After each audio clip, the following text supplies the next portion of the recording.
সিলেট এবং বগুড়ায় সড়ক দুর্ঘটনায় নিহত হয়েছে ১৬ জন। এদের মধ্যে সিলেটে ৯ জন এবং বগুড়ায় ৭ জনের প্রাণহানি হয়েছে।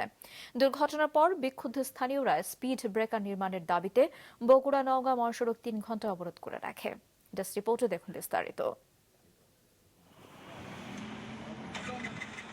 সকালে ঢাকা সিলেট মহাসড়কে সিলেটের কাশিকাপন এলাকায় বেঙ্গল পরিবহন বাসের সাথে ঢাকামুখী ইউনিক পরিবহনের বাসের মুখোমুখি সংঘর্ষ হয়। মুহূর্তে রাস্তার পাশে একটি খাদে পড়ে যায় ইউনিক পরিবহনের বাসটি। ঘটনাস্থলেই নিহত হন ওই পরিবহনের ৮ যাত্রী। এই ঘটনায় দুই বাসের অন্তত ২৫ জন আহত হন। আহতদের Sylhet MAG Osmani medical college হাসপাতালে নেওয়া হলে চিকিৎসাধীন অবস্থায় মারা যান আরও এক যাত্রী।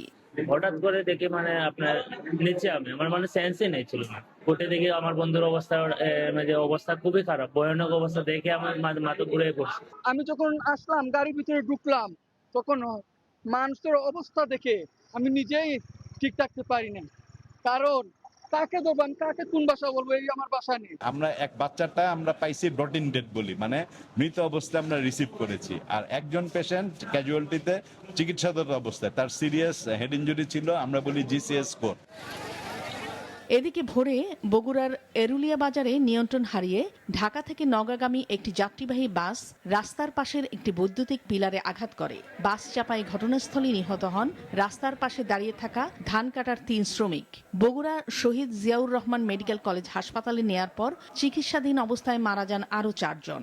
দুর্ঘটনায় আহত হয়েছেন অন্তত ১৫ জন, যাদের অধিকাংশেরই অবস্থা আশঙ্কাজনক জানিয়েছেন চিকিৎসকরা।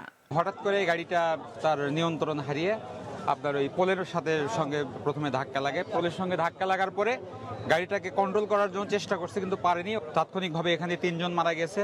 এখানে যে সকল ক্ষতিগ্রস্ত হয়েছে তাদের অধিকাংশই হলো শ্রমিক, যারা দিনমজুর শ্রমিক, খুবই দুর্বিষহ তারা জীবন কাটান। এরুলিয়া চারমাথা সান্তাহার এই রোডে প্রতিদিন অহরহ দুর্ঘটনা হচ্ছে।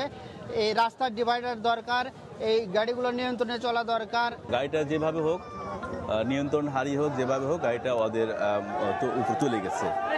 জায়গাতেই ডেথ হয়েছে ৩ জন, তারপরে হচ্ছে আরও ৩ জন মেডিকেলে হয়েছে, আরও আহত হয়েছে প্রায় ১০-১৫ জন মতো।